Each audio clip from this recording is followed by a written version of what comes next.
I speak to you today with feelings of profound sorrow. Throughout her life, Her Majesty the Queen, my beloved mother, was an inspiration, an example to me and to all my family. And we owe her the most heartfelt debt any family could owe to their mother, for her love, affection, guidance, understanding, and example. Queen Elizabeth was a life well lived, a promise with destiny kept, and she is mourned most deeply in her passing. That promise of lifelong service I renew to you all today. Alongside the personal grief that all my family are feeling, we also share with so many of you in the United Kingdom, in all the countries where the Queen was head of state, in the Commonwealth and across the world, a deep sense of gratitude for the more than 70 years in which my mother, as Queen, served the people of so many nations. In 1947, on her 21st birthday, she pledged in a broadcast from Cape Town to the Commonwealth to devote her life, whether it be short or long, to the service of her peoples. That was more than a promise. It was a profound personal commitment which defined her whole life. She made sacrifices for duty. Her dedication and devotion as sovereign never wavered through times of change and progress, through times of joy and celebration, and through times of sadness and loss.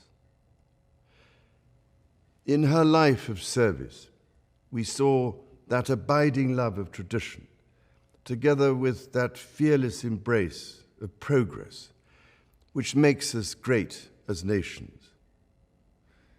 The affection, admiration, and respect she inspired became the hallmark of her reign.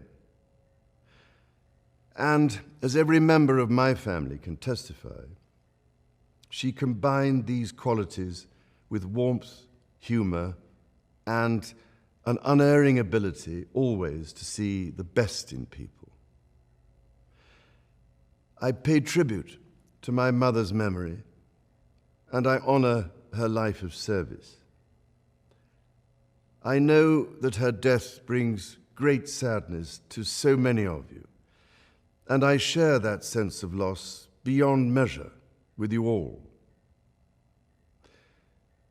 When the Queen came to the throne, Britain and the world were still coping with the privations and aftermath of the Second World War, and still living by the conventions of earlier times. In the course of the last 70 years, we have seen our society become one of many cultures and many faiths. The institutions of the state have changed in turn. But through all changes and challenges, our nation and the wider family of realms, of whose talents, traditions, and achievements I am so inexpressibly proud, have prospered and flourished. Our values have remained and must remain constant. The role and the duties of monarchy also remain, as does the sovereign's particular relationship and responsibility towards the Church of England, the church in which my own faith is so deeply rooted.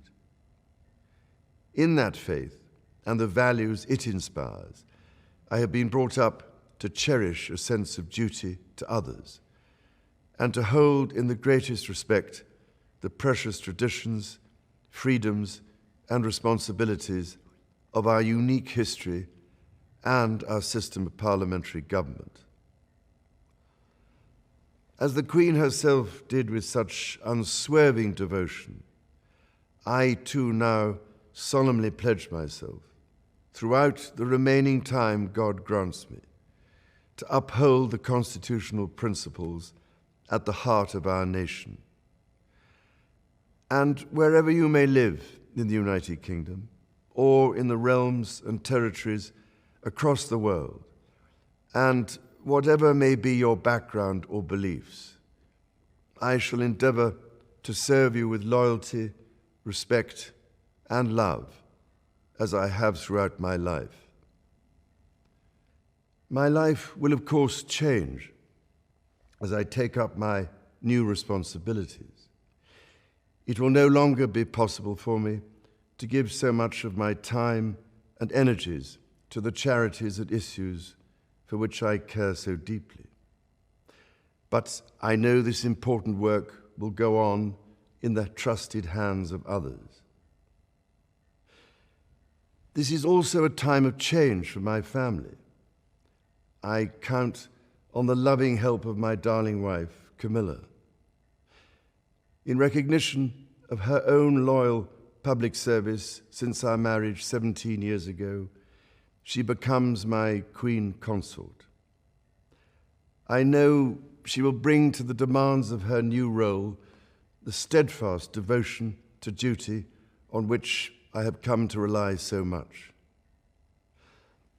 As my heir, William now assumes the Scottish titles which have meant so much to me. He succeeds me as Duke of Cornwall and takes on the responsibilities for the Duchy of Cornwall, which I have undertaken for more than 5 decades. Today, I am proud to create him Prince of Wales, Tywysog Cymru, the country whose title I've been so greatly privileged to bear during so much of my life and duty. With Catherine beside him, our new Prince and Princess of Wales will, I know, continue to inspire and lead our national conversations, helping to bring the marginal to the centre ground, where vital help can be given.